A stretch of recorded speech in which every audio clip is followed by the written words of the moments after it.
Avant de plonger dans cette histoire incroyable, pensez à vous abonner à la chaîne et à activer la cloche. Ici, chaque récit a quelque chose à dire, et vous ne voudrez pas en manquer un seul. La directrice l'a humilié pour son air pauvre. Le lendemain, on découvre qu'il est le patron. La cloche sonnait encore lorsque la grande porte vitrée s'ouvrit. Un homme entra, timide, le regard baissé. Ses chaussures étaient usées, sa chemise froissée, et il serrait contre lui un vieux sac en toile. Les couloirs reluisaient de luxe, comme s'il voulait lui rappeler qu'il n'avait rien à faire ici. Les parents riches, en costard et sac de marque, le dévisageaient avec un mélange de mépris et de curiosité. Lui, pourtant, ne répondait à aucun regard.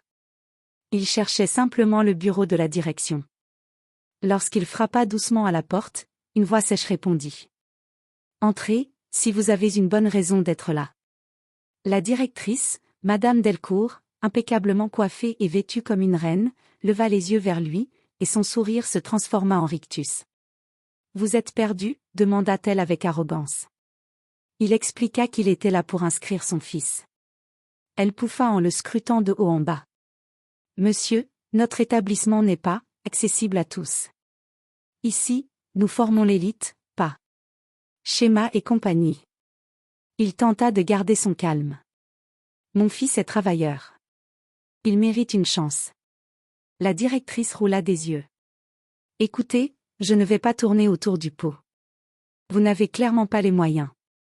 Je ne veux pas perdre de temps. Reprenez votre sac et quittez ces lieux avant que la sécurité ne vous y oblige. » Les parents autour éclatèrent de rires étouffés. Le cœur de l'homme se serra, mais il ne dit rien. Il regarda simplement le portrait géant accroché sur le mur derrière elle, celui du propriétaire de l'école, un homme riche et respecté, avec un regard qui semblait familier. « Vous n'auriez jamais dû dire ça, » murmura-t-il en silence. Il tourna les talons et sortit, sous les moqueries de la foule. Le lendemain matin, un cortège de voitures de luxe aux vitres teintées s'arrêta devant l'école. Les agents de sécurité se mirent en position. Les parents chuchotaient, étonnés. Madame Delcourt accourut vers l'entrée, prête à dérouler le tapis rouge. Quand la portière s'ouvrit, c'est le même homme, en costume parfaitement taillé, qui en sortit. Sa présence imposait le respect. Il n'avait plus rien de l'homme pauvre d'hier. Les murmures devinrent silence. Il avança, droit vers la directrice qui, les yeux écarquillés, ne comprenait plus rien. « Monsieur, qui êtes-vous exactement ?» bégaya-t-elle. Il sourit légèrement. « Je suis le nouveau propriétaire de cette école. Et aujourd'hui, je suis venu inscrire mon fils. » Puis, baissant la voix. « Et aussi pour apprendre à certaines personnes que la valeur d'un homme ne se mesure jamais à ses vêtements. » Le visage de la directrice devint livide. L'homme se tourna vers son fils qui descendait à son tour de la voiture, fier, la tête haute. Ce jour-là, tout le monde comprit que humilier quelqu'un à cause de son apparence peut coûter bien plus cher que de lui offrir du respect. La matinée était fraîche, et un léger brouillard couvrait les trottoirs du quartier huppé. Adama resserra les épaules sous sa vieille veste. Il avait passé la nuit presque sans dormir, à se demander si c'était une bonne idée de venir ici, dans la plus prestigieuse école de la ville. « Papa, tu es sûr que c'est ici ?» murmura Elia, son fils de 10 ans, en observant les bâtiments scintillants derrière un portail doré. Adama posa une main rassurante sur son épaule, avec un sourire qui cachait sa nervosité. « Tu mérites une éducation où on reconnaîtra ton intelligence. Et je ferai tout pour ça, d'accord ?» Elia hocha la tête, même si, au fond, il se sentait déjà considéré comme un intrus. Ils franchirent le portail. Les regards se tournèrent instantanément vers eux. Des mères élégantes, des pères en costume, des enfants aux chaussures neuves, tous semblaient sortir d'un magazine de luxe. Et au milieu, Adama, ses chaussures craquelées, son pantalon un peu trop grand, Elia avec son sac rapiécé. Deux mondes qui ne devaient jamais se croiser. Adama se dirigea vers le bureau de la directrice. Son cœur battait vite, mais il garda la tête haute. Il frappa à la porte. « Entrez !» lança une voix autoritaire. La directrice Delcourt leva les yeux, et son expression se glaça instantanément. « Je peux vous aider ?» dit-elle en plissant le nez, comme si elle sentait une odeur désagréable. Oui. Je viens inscrire mon fils pour le prochain trimestre, répondit Adama avec calme. La directrice éclata d'un petit rire moqueur. Vous? Ici? Monsieur, l'inscription seule coûte plus cher que votre tenue. Vous vous êtes trompé d'établissement. Il y a une école publique à 3 rues d'ici. C'est plus adapté. Elia baissa la tête, humiliée. Adama inspira profondément. Il pourrait se mettre en colère, mais il ne voulait pas offrir ce spectacle à son fils. La seule chose qui compte, c'est le potentiel d'un enfant, madame.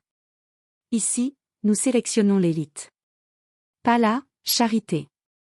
Elle appuya sur un bouton. 2 agents de sécurité entrèrent aussitôt. Raccompagner cet homme et son fils dehors.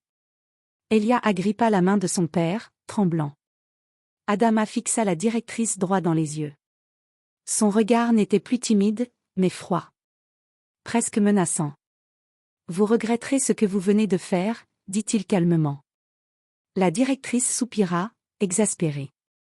Oui, j'entends ça tous les jours. Bonne journée. Les agents les escortèrent jusqu'au portail, sous les regards sarcastiques des autres parents.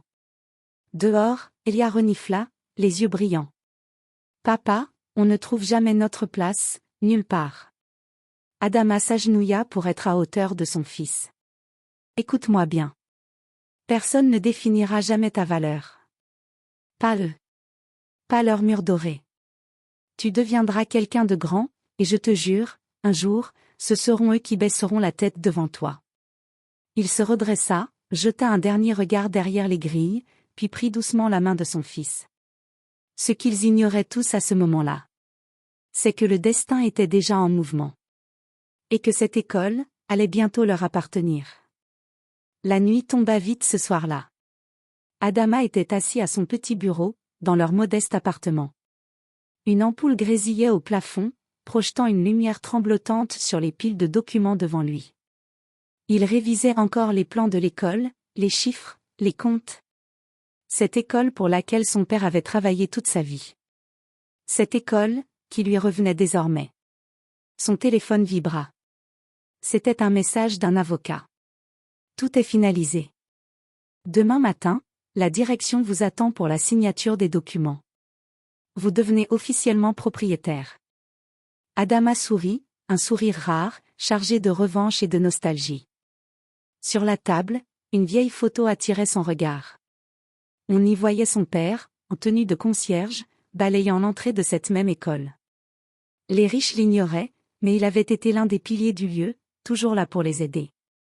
En retour? Du mépris. De l'oubli. Quand son père mourut, Adama jura une seule chose. Je ferai de ton rêve une réalité, offrir à tous les enfants, même les oubliés, une chance de briller. Et ce jour arrivait. Enfin. Dans la chambre d'accent grave côté, Elia dormait paisiblement. Adama entra doucement, caressa ses cheveux. Tu n'auras plus jamais honte d'où tu viens, mon fils. Jamais. Il se redressa et regarda, par la fenêtre, les lumières de la ville. Son plan était simple. Réformer l'école de l'intérieur. Balancer ce système qui humilie les plus modestes. Mais il savait aussi que il ne pardonnerait jamais le traitement réservé à son fils. Le lendemain matin arriva avec un soleil éclatant. Cette fois-ci, Adama enfila un costume parfait. Vert sombre, élégant, coupé sur mesure. Des chaussures brillantes. Une montre discrète, mais qui valait plus que la voiture de la directrice. Il se regarda dans le miroir. Le pauvre humilié avait disparu. Place au patron. On y va, Elia, dit-il d'une voix calme. Oui, répondit le garçon, excité sans savoir pourquoi. Ils montèrent dans une voiture de luxe qui attendait devant l'immeuble. Le chauffeur les salua, respectueux. Pendant le trajet, Elia observa son père. Papa, d'où vient tout cet argent? Adama sourit, mystérieux. De ton grand-père. Et de son rêve. Elia fronça les sourcils, sans comprendre. Je t'expliquerai, après notre visite à l'école, dit Adama en tapotant sa tête. La voiture tourna au coin de la rue. Et les grilles dorées de l'école apparurent. Des parents écarquillèrent les yeux. Les mêmes enfants qui s'étaient moqués hier, se figèrent. Personne ne reconnaissait l'homme méprisé. Pas encore.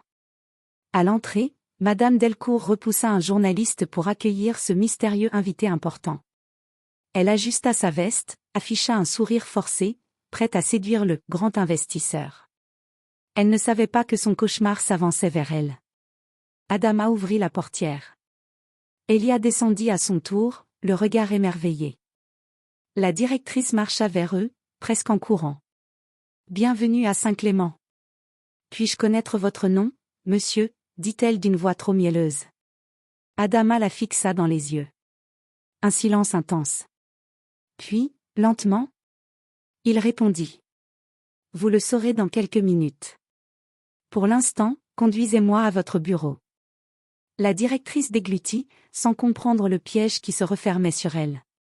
Adama jeta un rapide coup d'œil sur le portrait du propriétaire, toujours accroché au mur. Bientôt, ce portrait serait le sien. La directrice Delcourt ouvrit la porte de son bureau avec une révérence presque théâtrale. « Je vous en prie, installez-vous » dit-elle avec un sourire plus large que naturel. Adama s'assit tranquillement dans le fauteuil en cuir qui, hier encore, lui avait été refusé comme s'il allait le salir. Elia resta debout à côté de lui, observant chaque détail, comme un prince découvrant son futur royaume. « Puis-je vous offrir un café ? Une eau plate ? Un jus ?» proposa la directrice, la voix mielleuse. « Non merci » répondit Adama, calme. « Je préfère que nous allions droit au but. » Elle rit légèrement, croyant encore qu'elle dominait la situation. « Alors, parlez-moi de ce projet d'investissement dont on m'a vaguement parlé. » Nous cherchons toujours des mécènes, du bon genre, ajouta-t-elle avec un clin d'œil qui se voulait charmant. Adama tapota du bout des doigts le bureau en marbre.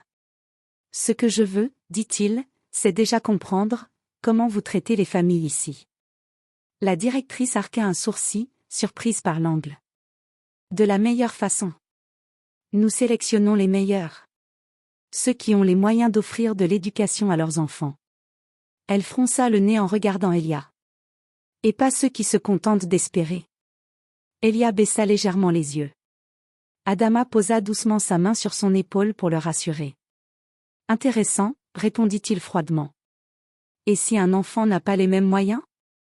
Vous le rejetez ? » La directrice soupira, agacée. « Monsieur, l'excellence a un prix. Si certains ne peuvent pas le payer, ce n'est pas mon problème. » Cette phrase. Adama l'avait déjà entendue hier. Exactement la même. Comme un poison. Il sourit alors, mais un sourire sans chaleur. « Donc, hier, quand j'ai tenté d'inscrire mon fils, et que vous avez humilié ma famille, ce n'était pas votre problème non plus. » La directrice sursauta. Elle détailla à nouveau Adama. Ses yeux s'écarquillèrent. Elle commençait à comprendre. « Vous étiez, cet homme pauvre ?» balbutia-t-elle, décomposée. « Oui, madame. Et vous m'avez mis dehors. » Elle avala sa salive avec difficulté. « Mais, comment, pourquoi ?» Adama se leva lentement, prenant son temps. Il se tourna vers le grand portrait du propriétaire accroché derrière elle. « Cet homme, » dit-il en montrant la photo, « c'était mon père. » La directrice se figea comme une statue de glace. « Et aujourd'hui ?» Il sortit une enveloppe scellée, la posa sur le bureau. « J'en deviens l'unique héritier. Le nouveau propriétaire. » Le silence pesait comme du plomb. La directrice devint livide, le souffle court. Adama s'approcha d'elle, et sa voix tomba comme un verdict. « Hier, vous m'avez traité comme un moins que rien. Aujourd'hui, vous allez m'écouter. Et vous allez apprendre que dans votre école, plus jamais un enfant ne sera humilié pour son origine. » La directrice voulut parler, se justifier, mais aucun son ne sortit. Elia, lui, souriait pour la première fois ici. Un sourire de victoire. Ce n'était que le début. La chute de Madame Delcourt allait être lente. Et elle allait se souvenir de chaque seconde. Adama ouvrit la porte du bureau, laissant Madame Delcourt derrière lui, encore sous le choc. Dans le couloir, le bruit des élèves, des parents et du personnel résonnait comme un théâtre géant. Parfait pour ce qui allait se passer. Suivez-moi, dit-il à la directrice d'un ton qui ne demandait aucune discussion. Elle obéit, les jambes tremblantes. Ils descendirent jusqu'au grand hall où tout le monde se rassemblait pour la réunion matinale. Les journalistes étaient là aussi, venus annoncer une grande nouvelle concernant l'avenir de l'école. La directrice tenta de retrouver contenance. « Laissez-moi gérer, je sais comment annoncer. » « Non », l'interrompit Adama calmement. « Aujourd'hui, c'est moi qui parle. » Il monta sur l'estrade, prenant place devant le micro. Le silence se fit naturellement, tant sa présence imposait le respect. « Bonjour, dit-il d'une voix forte. Je suis Adama Coulibaly. Et je viens vous parler d'un changement important. » Des murmures parcoururent la salle. La directrice resta derrière lui, blême. Avant d'entrer dans les détails, reprit-il, j'aimerais vous raconter une histoire, arrivée hier. Certains parents se regardèrent, intrigués. Adama marqua une pause, puis continua. Un père est venu ici pour inscrire son fils. Parce qu'il voulait simplement lui offrir une chance. Mais au lieu de respect, il a reçu du mépris. Derrière, Madame Delcourt s'agitait, nerveuse. Il a été humilié publiquement. Parce que ses vêtements n'étaient pas assez riches. Parce que, visiblement, ici l'apparence vaut plus que la valeur d'un être humain. Les gens commençaient à comprendre. Les murmures devinrent plus lourds. Plus accusateurs. Adama fit alors un geste en direction de son fils, qui s'avança timidement. Ce père, c'était moi. Et ce garçon, c'est mon fils Elia. Un choc parcourut toute la salle. Des parents baissèrent les yeux, honteux de s'être moqués la veille. On m'a refusé l'entrée de l'école, à moi, le fils de l'homme qui l'a fondée. Parce qu'aux yeux de certains, j'étais trop pauvre pour être traité comme un être humain. Puis, il sortit l'enveloppe et la leva bien haut. Aujourd'hui, je deviens officiellement le propriétaire de Saint-Clément. Et je jure que désormais, plus jamais aucun parent, aucun élève, ne sera jugé par son apparence ou sa fortune. Les applaudissements éclatèrent dans la salle. Fort. Puissant. La directrice, elle, était livide. Elle tenta un sourire gêné, mais Adama se tourna vers elle. « Madame Delcourt, voulez-vous dire quelque chose au public ? Après tout, vous êtes au centre de cette histoire. » Elle bredouilla, incapable de formuler une phrase cohérente sous les regards accusateurs. Je ne savais pas. Non, la coupa Adama. Vous ne vouliez pas savoir. Elle baissa la tête, brisée par l'humiliation. Mais, continua Adama, je crois aux secondes chances. Alors vous resterez, mais sous probation immédiate. Un souffle passa dans la salle. Elle ne s'attendait pas à ça. Vous serez évalué non pas sur votre capacité à flatter les riches, mais sur votre capacité à respecter chaque enfant. Même celui qui n'a rien. Applaudissements encore plus forts. Certains parents vinrent toucher l'épaule d'Adama avec admiration. Elia, fier, leva les yeux vers son père. « Papa, tu as tenu ta promesse. » Adama posa une main sur son épaule et répondit doucement. « Oui. » Et ce n'est que le début. La réunion venait de se terminer, mais le grand hall bouillonnait encore d'excitation. Certains applaudissaient la nouvelle direction. D'autres grinçaient des dents.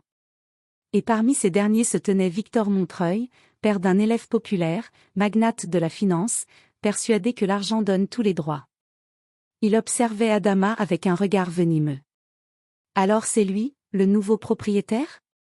Un héritier du concierge ? Quelle farce, murmura-t-il avec dédain à ses amis. Mais quand Adama passa à côté de lui, Victor lança clairement.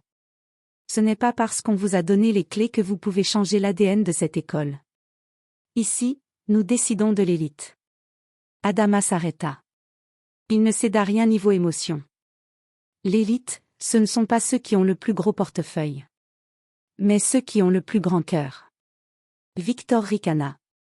Vous verrez, cette école n'acceptera jamais vos petits projets sociaux. Les parents puissants ne vous suivront pas.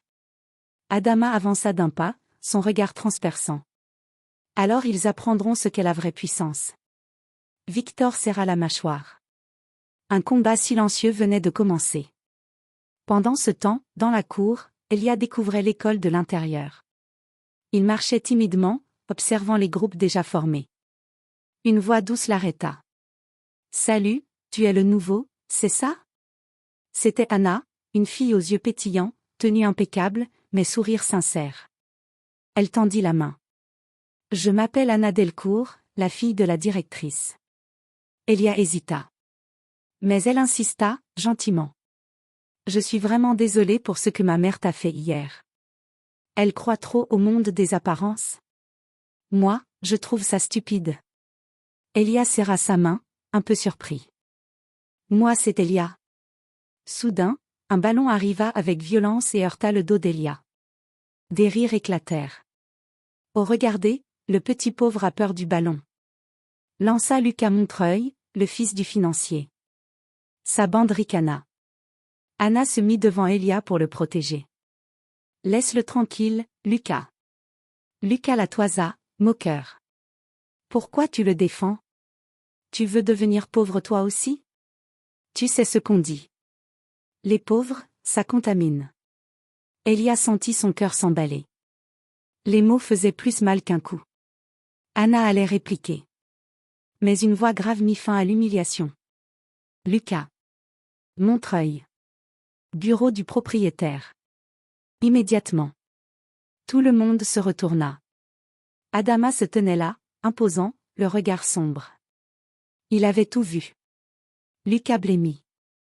Pour la première fois, il comprit que ce pauvre avait le pouvoir de changer sa vie d'un claquement de doigts. « Et pour toi, Anna, merci, » dit Adama doucement. Elle sourit timidement, à la fois intimidée et touchée. Elia regarda son père avec admiration. Il venait de découvrir une chose essentielle. Ici, ce n'était pas seulement une école. C'était un champ de bataille. Et la guerre contre l'injustice ne faisait que commencer. Dans le bureau du propriétaire, Lucas Montreuil restait debout, le regard fuyant. Pour la première fois de sa vie, il avait peur. Ce n'était pas une menace physique. C'était pire que ça, une humiliation devant tous. Adama ne criait pas. Il parlait doucement. « Dis-moi, Lucas, qui t'a appris que certains enfants valent moins que d'autres ?» Lucas ne répondit pas. Il espérait que le silence ferait passer l'orage. « Était-ce ton père ?» reprit Adama. « Celui qui pense que l'argent achète l'humanité ?» Un frisson parcourut Lucas. « Je voulais juste m'amuser, » bredouilla-t-il. « L'humiliation n'est pas un jeu, » dit Adama. « Tu vas donc me montrer que tu es capable de grandir. » Lucas releva les yeux, surpris. « Tu vas présenter des excuses publiques à Elia, devant toute la classe. Et tu travailleras 1 heure par jour au service communautaire de l'école pendant 1 semaine. » Lucas s'étouffa presque. « Quoi? Moi? Faire le travail des pauvres ?» Adama se redressa lentement.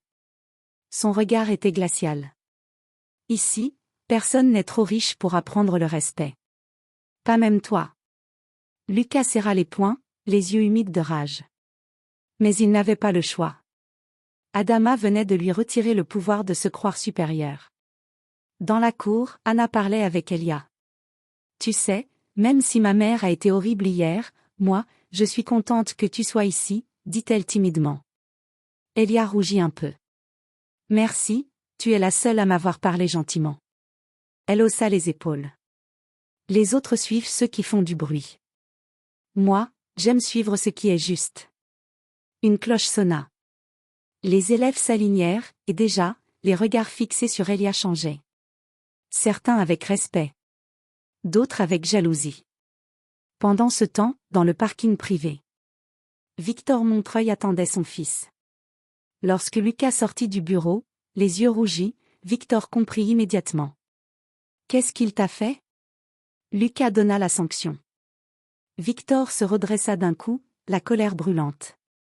Il a osé humilier un Montreuil? Ce type croit pouvoir changer l'école. Très bien. Nous allons lui montrer le pouvoir du vrai monde.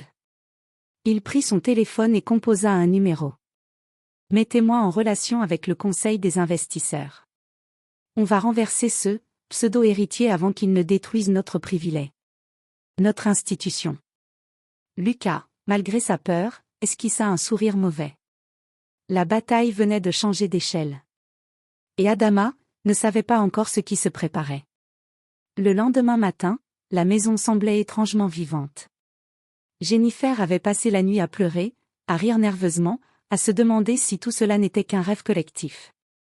Mais lorsque le soleil se leva, il illumina le visage d'Ethan, qui dormait profondément, ses jambes toujours vivantes. Elle resta à l'observer longuement, comme si elle contemplait un miracle fragile, susceptible de s'effondrer au moindre souffle. Puis elle se leva, posa un baiser sur son front, et descendit à la cuisine. Elle trouva Oliver assis à table, un verre de lait à la main, fixant son dessin terminé. La femme ange qu'il avait représentée brillait d'un éclat particulier sous les rayons du matin. « Tu ne dors jamais, toi » murmura-t-elle. Oliver haussa les épaules. « J'ai rêvé de lui.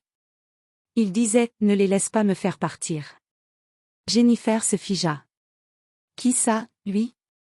Le garçon leva un regard sérieux, beaucoup trop sérieux pour son âge. « Mon ami. Celui que seulement Ethan et moi pouvons voir. » Avant qu'elle ne puisse lui répondre, un cri retentit depuis l'étage. « Maman !» Jennifer bondit et gravit les marches 4 à 4. Ethan se tenait debout, seul, sans appui.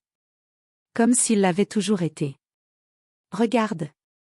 Je peux. » cria-t-il, un mélange d'excitation et de peur dans la voix. Elle se jeta sur lui, le soutenant malgré ses nouvelles capacités. « Doucement, mon cœur, doucement. » Ethan lui serra la main. Oliver avait raison. Il m'a dit de ne pas avoir peur. Il a dit que quelqu'un nous protège. À ce moment précis, la sonnette résonna dans toute la maison. Jennifer sentit son ventre se nouer. Elle n'attendait personne. Elle descendit lentement les escaliers, chaque pas résonnant comme un présage. Elle approcha la porte, une boule dans la gorge. De l'autre côté, elle entendit des voix étouffées. Des voix familières et hostiles. Elle inspira profondément, ouvrit la porte. 3 hommes en noir se tenaient sur le pas de la porte. Des visages durs, des badges dissimulés sous leurs vestes. Celui du milieu parla d'une voix froide. « Madame Stewart, nous devons récupérer l'enfant. » Jennifer sentit son sang se glacer. « Oliver n'est pas un objet. Et vous n'avez aucun droit de venir. »« Nous avons tous les droits, » l'interrompit l'homme. « Vous savez pertinemment pourquoi. » Il fit un pas en avant, mais un fracas éclata derrière lui. L'un des policiers tomba au sol, projeté par une force invisible. Les 2 autres se retournèrent, stupéfaits. Oliver était dans l'embrasure de la porte, ses yeux noirs brillant comme du charbon en flammes. « Ne touchez pas, ma famille. » Les fenêtres vibrèrent. Les murs tremblèrent. L'air devint lourd, électrique. Et l'homme blessé au sol se mit soudain à hurler, en se tenant la tête, comme si quelque chose essayait de s'introduire dans son esprit. Les 2 autres reculèrent d'un bond, dégainant leurs armes. Jennifer n'avait jamais eu aussi peur, et pourtant, tout ce qu'elle trouva à dire fut « Oliver, arrête !»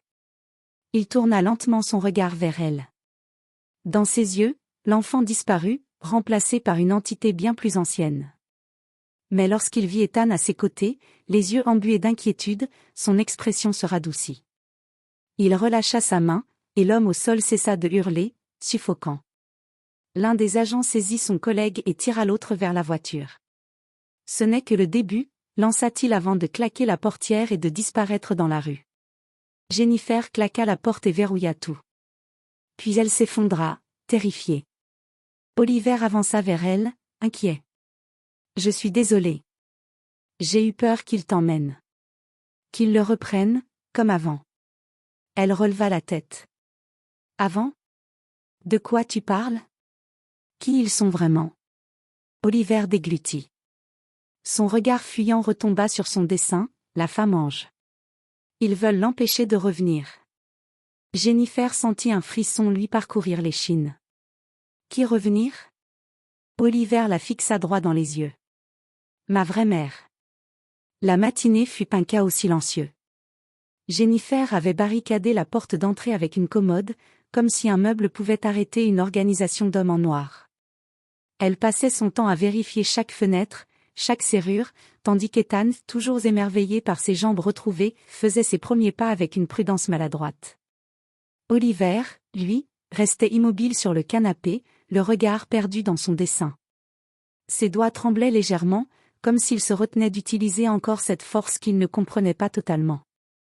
Jennifer finit par s'asseoir face à lui, cherchant ses mots. « Oliver, tu dois tout me dire. Qui est ta mère?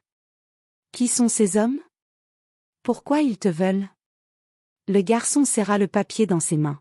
« Ma mère n'est pas comme les autres. Elle est venue d'ailleurs. » Jennifer écarquilla les yeux. « D'ailleurs, où exactement ?» Oliver chercha, comme s'il hésitait entre raconter la vérité ou protéger encore un secret trop lourd. Elle est tombée du ciel. Pas comme un avion, plutôt comme une étoile. Ils l'ont trouvée avant moi. Ils l'ont enfermée. Ils lui ont fait du mal. Sa voix vibrait d'une colère contenue. Elle n'avait pas le droit d'aimer quelqu'un ici. Encore moins, d'avoir un enfant. Jennifer mit quelques secondes à comprendre. Tu veux dire, tu n'es pas entièrement humain?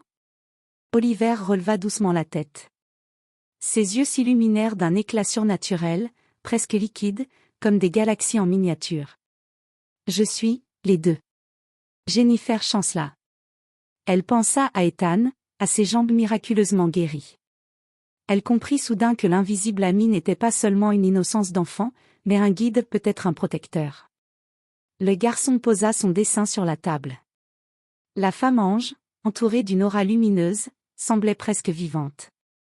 Elle m'a laissé ici pour qu'ils ne me trouvent jamais. Mais maintenant, ils savent. Ethan, jusque-là silencieux, s'approcha et attrapa la main d'Oliver. On peut les empêcher de prendre ta maman, dit-il avec une naïveté courageuse. Oliver eut un petit sourire triste. Ils sont beaucoup trop puissants. Une voix résonna alors dans tout le salon, douce, fluide, presque chantée. Ils ne sont pas plus puissants que moi. Les lumières clignotèrent. Un souffle d'air chaud parcourut la maison. Des particules dorées se formèrent dans le vide, comme des lucioles attirées par une force invisible. Jennifer se leva d'un bond, serrant Ethan contre elle. Une silhouette prit forme. Une femme aux ailes translucides, vêtue d'une robe lumineuse qui flottait comme dans l'eau. Ses yeux étaient d'un argent pur. Oliver ne pleurait presque jamais, mais là, des larmes de soulagement roulèrent sur ses joues. « Maman !» La femme ange étendit sa main. « Mon fils. Pardonne-moi. Je suis arrivée trop tard. » Puis elle regarda Jennifer et Ethan. « Vous avez pris soin de lui. Et grâce à vous, son pouvoir s'est éveillé. » Mais son visage se durcit. Ils ne s'arrêteront pas. Ils viennent à nouveau. Cette fois, en plus grand nombre. Jennifer sentit son cœur battre la chamade. « Qui sont-ils » cria-t-elle. La femme répondit sans détour. « Les mêmes qui ont capturé les miens. Ceux qui craignent notre retour. Ils veulent que l'humanité reste à genoux. » Elle déploya ses ailes, qui remplirent presque toute la pièce de lumière. « Préparez-vous. La guerre commence. » Comme pour donner raison à ces mots, une explosion retentit dehors. La maison trembla. La femme se tourna vers la porte. Ils sont là. Le sol trembla une nouvelle fois. Des fenêtres éclatèrent sous la violence du choc. Jennifer s'agrippa à Ethan tandis qu'Oliver, les yeux noirs et brillants, se tenait devant elle comme un bouclier. La lumière de sa mère ange baignait la pièce d'une aura protectrice. « Restez derrière moi !» ordonna-t-il. Dehors, des silhouettes en noir se mouvaient avec une précision militaire. Des agents armés, des véhicules blindés, des drones volaient au-dessus de la maison. Ils ne venaient pas seulement pour les enfants, ils voulaient éteindre toute résistance. Jennifer sentit la panique monter, mais elle regarda Oliver. Sa force, sa détermination, surpassaient de loin sa peur. « Oliver, que peux-tu faire » demanda-t-elle, la voix tremblante. Il inspira profondément, ses doigts serrant son dessin de la femme ange.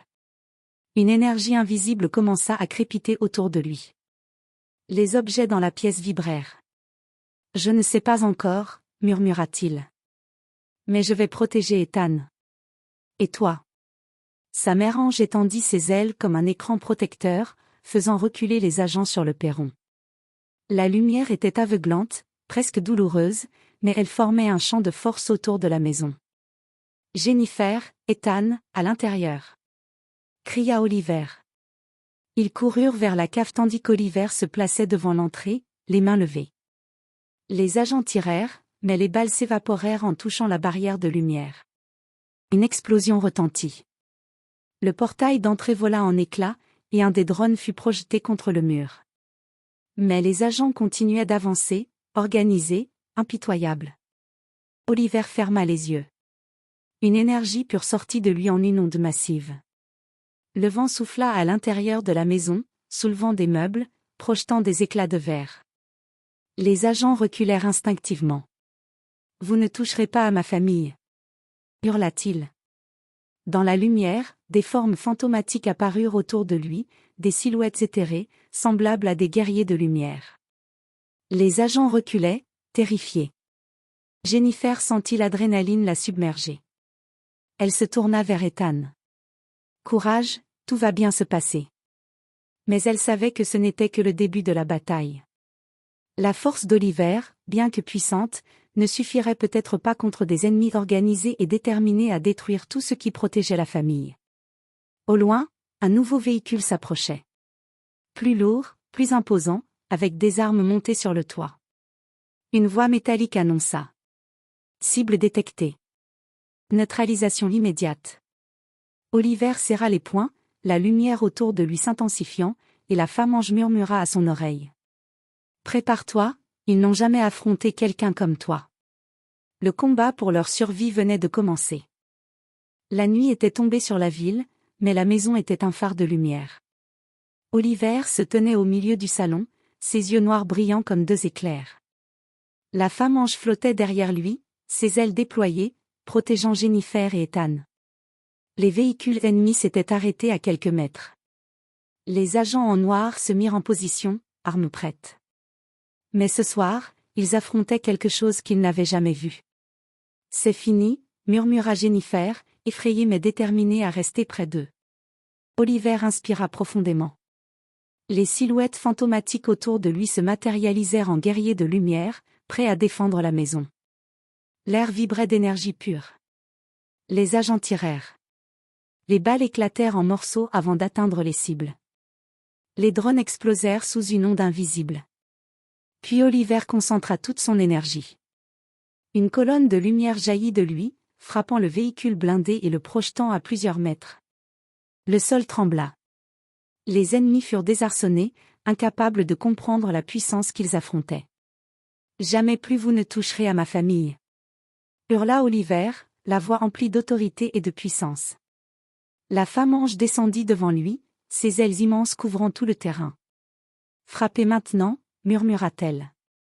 Et Oliver la suivit. Une énergie pure s'échappa de ses mains, transformant la nuit en éclats de lumière aveuglante. Quand la lumière s'estompa, les ennemis étaient désarmés, éparpillés, incapables de bouger. Les agents tombèrent à genoux, terrifiés.